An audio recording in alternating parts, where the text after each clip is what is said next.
ሰላም እንዴት ናችሁ የተከበራችሁ የዩቲዩብ ቻናል ቤተሰቦች በዚህ ቪዲዮ የድህረ ምረቃ መግቢያ ፈተና verbal reasoning ፓርት አብረን እናየው ይሆናል። ከዚህ በፊት የተለያዩ ፓርቶችን ሰርቼ በዚህ ዩቲዩብ ቻናል ላይ አስቀምጫለሁኝ። ቪዲዮዎቹን ገብታችሁ ከዩቲዩብ ቻናል ላይ ማግኘት ትችላላችሁ።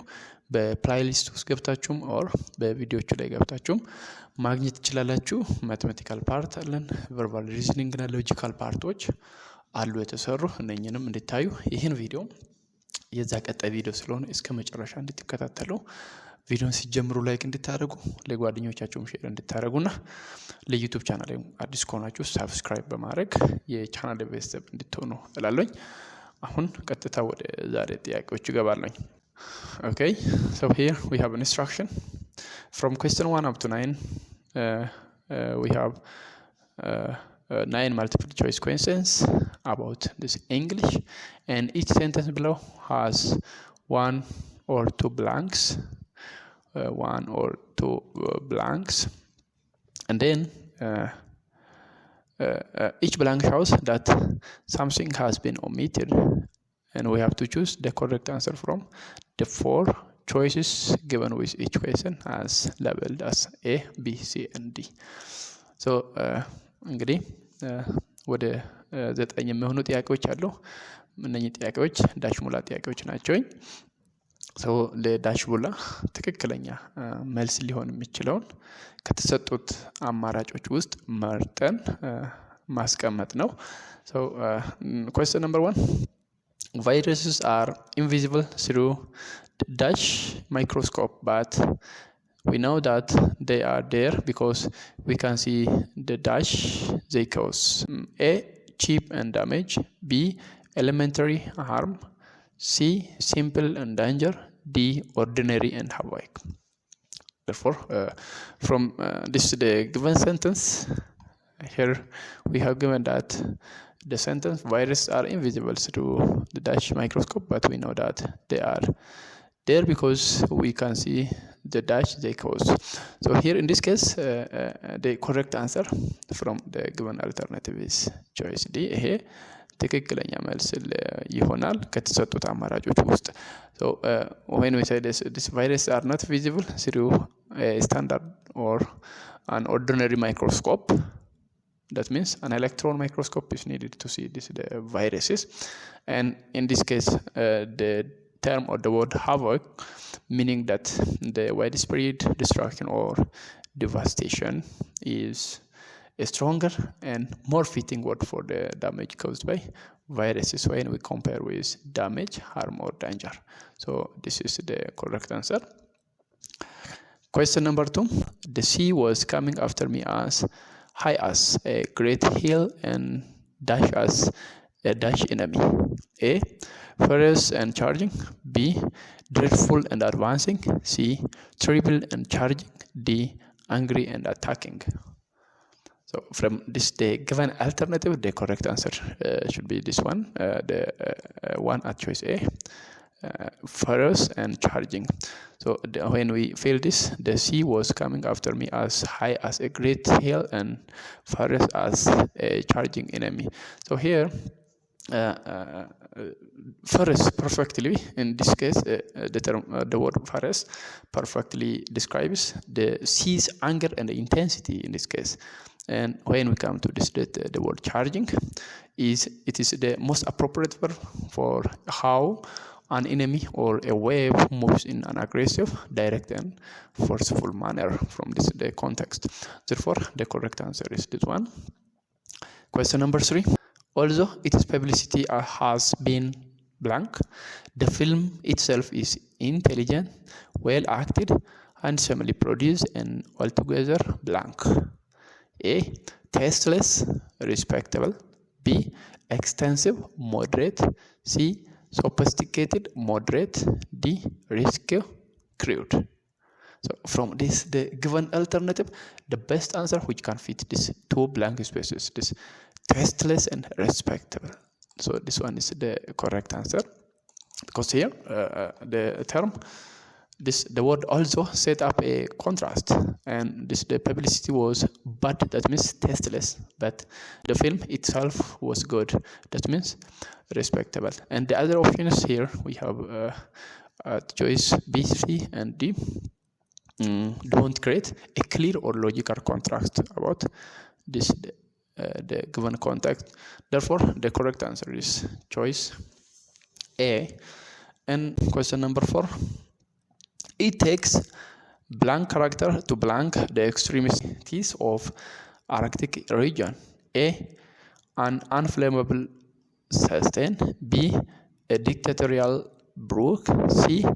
A Spartan negotiate. D. An inimitable resist. Therefore, the correct answer from the given alternatives, choice C is the correct answer. Here, when we fill the blank space, it takes a Spartan character to negotiate the extremities of the Arctic region. Here, the term this Spartan means characterized by strict self-discipline and austerity, and which is needed to endure harsh conditions. And another term, this negotiate in this context, means to successfully travel through or deal with a difficult obstacle or conditions from this context. Therefore, this choice C is the correct answer. Question number 5. As a journalist who worked to overturn erroneous convictions, Griffin Nicholson was opposed to the court ruling. Blank appeals for inmates who might be A. Bearing culpable, B. Carping exonerated, C. Encouraging innocent, D. Scrutinizing eligible. So here the correct answer which fill this blank spaces at choice C, this encouraging and innocent. This one is the correct answer from the given alternatives. So here, in this case, his job is Griffin Nicholson's job is to free the wrongly convicted one. So he would be opposed to a ruling that encourages appeals for inmates who are actually guilty. That means culpable. This is the only combination that fits his opposition, and if they might be innocent, he would support their appeals not to be opposed. So this one is the correct answer. Question number 6. Their conversation was unseating, for the gravity of their topic contrasted so oddly with the blank of their tones. A. Uniqueness. B. Rapidity. C. Lightness. And D. Precision. So the correct answer from the given alternatives, C. Lightness is the correct answer. So the keyword here is contrasted. That means a serious topic, which is gravity also here, would contrast only with a causal flippant or unserious tone, that means lightness. So this one is the correct answer from the given alternatives. The next question. Question number 7. The driver suddenly applied the brakes when he saw a dash truck ahead of him. A. Stationary. B. Moving. C. Static. D. Immobile. So the correct answer from the given alternatives here, the one which is moving, this B is the correct answer from the given alternative. Here, a driver suddenly applied the brake when he saw a dash truck ahead of him. The terms stationary, static, and immobile. These are the synonym terms. They are synonym terms. And when we say this moving, a driver suddenly applied the brake when he saw a moving truck ahead of him. So this one is the correct answer. Question number 8. Salma is much too dash to have anything to do with that obnoxious affair. A. Noble. B. Proud. C. Happy. D. Difficult. So from the given alternatives, the one which best fit with this the blank space is the choice at the word at choice A, which is noble. So the term this a noble person has a high moral principle and would avoid an obnoxious or extremely unpleasant affair. That means obnoxious means it is extremely unpleasant affair. So when we see this proud, it could fit, but noble is a better fit for moral, this uprightness. Therefore, this A is the correct answer. Next question, question number 9. Roberto Clemente was seen as blank during his life because of both selflessness on the baseball field and his humanitarian work in his Nicaragua. A, an individualist. B, a grandfather. C, a cyberite. D, an altruist. So from this, the given alternative, the one which best may fit is this a choice D, but B may be applied, but the best one which fit with this blank space is a choice D, which is this person is an altruist. When we say this one, here we have the key terms, which are selflessness and humanitarian work, and an altruist is a person who has unselfish concern for the welfare of others, which directly match with this description. So this altruist person means he or she has an unselfish concern for the welfare of others. So this is the best one from the given alternative. The other is we have another instruction or direction, which is antonyms part. So here, in each of the following antonymy question, a word printed in a capital letters precedes 4 or 5 letter word or phrases. From the 5-letter words or phrases, pick the one most nearly opposite in meaning to the capitalized one. So we have to select the opposite word for the capitalized one. Here at question 10, we have abbreviate. So what is the opposite of the word abbreviate? A, abridge. B, expand. C, achieve. D, accept.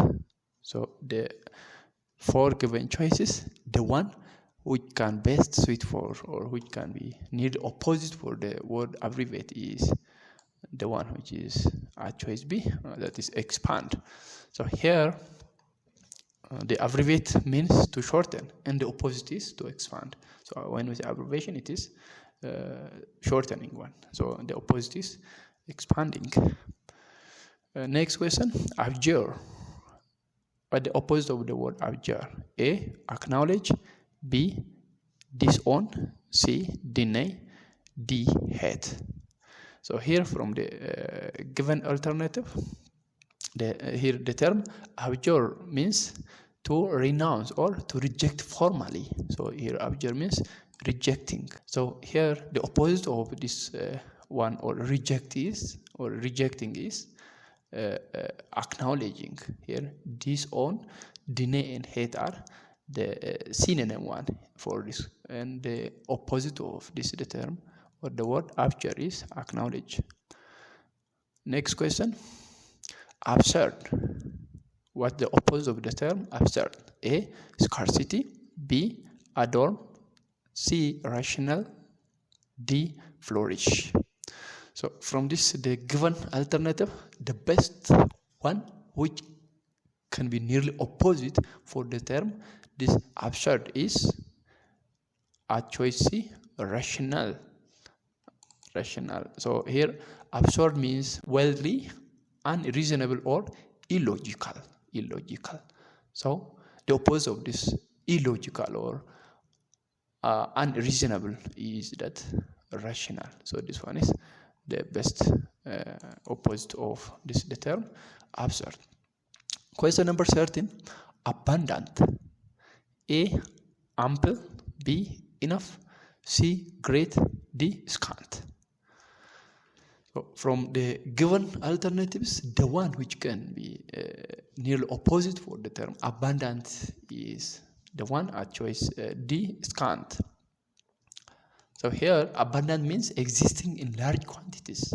When you say abundant, it means existing in large quantities. And the opposite is scant, which means barely sufficient or in short supply. So this is the opposite of the term abundant. Question number 14. Acerbity. What is the opposite of the term acerbity? A, sweet. B, gentleness. C, tasty. D, account. So the best answer for this question is the opposite of acerbity is gentleness. This one is the best answer. So when we say acerbity, it means sharpness or harshness or severity of manner or tone, and the opposite is gentleness. This is the correct one. Question number 15. Blooming. What the opposite of blooming? A, fading. B, flowering. C, quiet. D, mild. So the opposite of the term blooming is fading. When you say this blooming, it means flourishing or healthy. And in the context of this flower, the direct opposite is fading or wilting. So this fading is the correct answer from the given alternatives. Question number 16. Bliss. What the opposite of the word bliss? A, merge. B, disseminate. C, dull. D, suffering. So from the given alternatives, the term bliss is nearly opposed with suffering. So when we say bliss, it means perfect happiness or great joy. And the direct opposite is suffering. So this one is the correct answer. Question number 17. Bewitch. What the opposite of the term bewitch? A, disenchant. B, rapture. C, profit.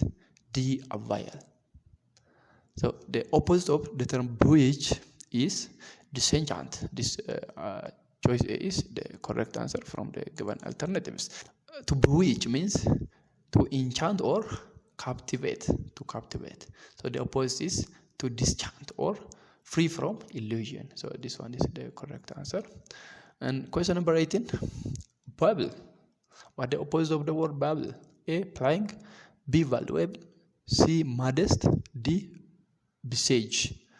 So the opposite of the term the word babble is valuable. When we say babble, it is a cheap, showy trinket or decorative with little value. This is the term babble. It means a cheap, showy trinket or decoration with little value. And the opposite would be this something valuable. So this one is the correct answer. This is the video I have in this part, and I will come with other part in next video. Until that, have a nice time, and don't forget to share this video with your friends, to subscribe my channel, and to write comments on the videos. Thank you for watching.